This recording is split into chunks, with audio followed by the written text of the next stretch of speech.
Alors, je suis en présence de Yves Bédard. Bonjour, Monsieur Bédard. Bonjour. Monsieur Bédard, vous êtes responsable de la pastorale diocésaine et de façon plus précise de la pastorale sociale, de la pastorale missionnaire ainsi que de l'interculturel. Pourriez-vous brièvement nous parler un peu de ces trois fonctions? Quelles sont ces fonctions au sein de la pastorale comme telle au diocèse? La pastorale sociale se veut une pastorale de la justice sociale, plus précisément, de l'engagement, alors qui nécessite justement de connaître les différents milieux des groupes qui luttent contre la pauvreté, pour les droits humains, pour l'environnement, et de faire le lien entre les communautés chrétiennes ou les différents groupes qui se disent chrétiens, les groupes d'église, et ces groupes-là qui s'engagent pour la justice sociale et la lutte à la pauvreté. Ça, c'est principalement la pastorale sociale. La pastorale missionnaire se veut une sensibilisation, une conscientisation à la dimension missionnaire de notre Église, à l'importance de ne pas rester enfermé sur nous, mais d'être ouvert plus largement au monde, même si la dimension missionnaire ne se limite pas à la mission à l'étranger. Mais la pastorale missionnaire, elle, cultive spécifiquement cet aspect-là de la mission à l'extérieur, à l'étranger.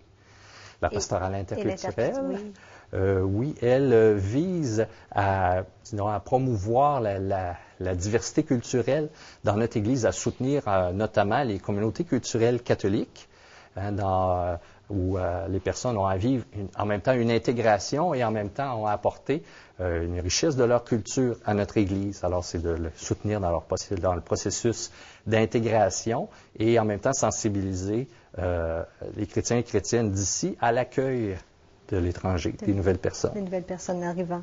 Et si vous me permettez, je vais vous citer parce que, vous avez écrit un article, vous l'avez écrit pour Le Devoir et pour la presse, qui sont des articles, non, Le Devoir et Le Soleil, je m'excuse, qui sont des chroniques sur l'Eucharistie. Et vous dites, dans les toutes premières communautés chrétiennes, les gens ensemble priaient, célébraient, approfondissaient leur foi et mettaient tout en commun de sorte qu'il n'y avait pas de pauvres parmi eux.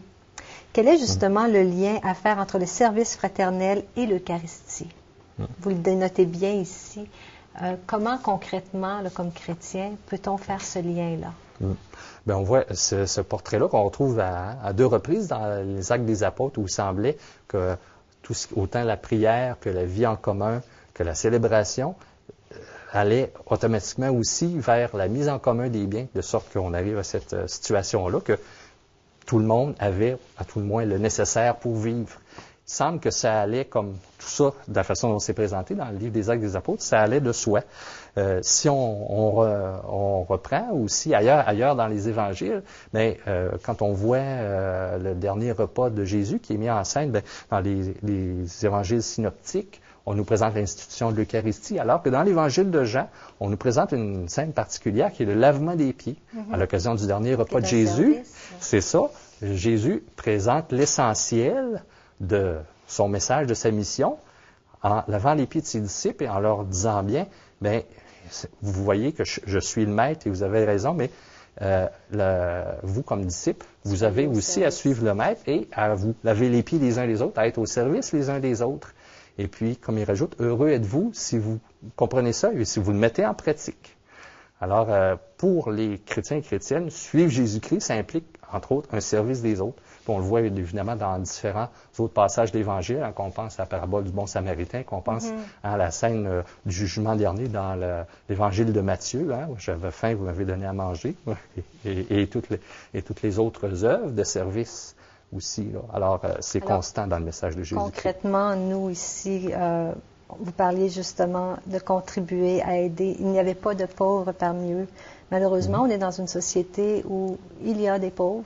Il y en a à l'échelle mondiale. Alors concrètement, comment ça se traduit au sein des communautés? Comment on peut aider les autres? Alors, mon Dieu, les engagements, c'est sûr, sont assez divers et ils peuvent prendre différentes échelles. C'est sûr qu'il y a l'échelle de proximité. On sait que dans les communautés chrétiennes, on offre des services, il y a des comptoirs vestimentaires, des distributions alimentaires. Il se fait des choses aussi au niveau de certains groupes communautaires et des chrétiens et chrétiennes qui sont engagés.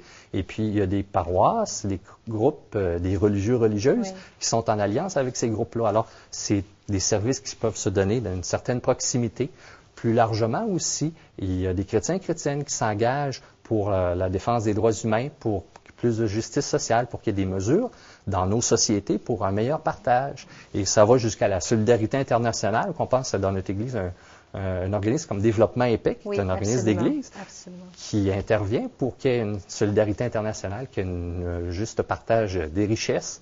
Alors, tous ces engagements-là, je dirais, ils vont dans la continuité d'un service qui va du plus proche au plus loin, mais qui est toujours le service de notre prochain. De notre prochain. Alors, même si maintenant il peut être très loin.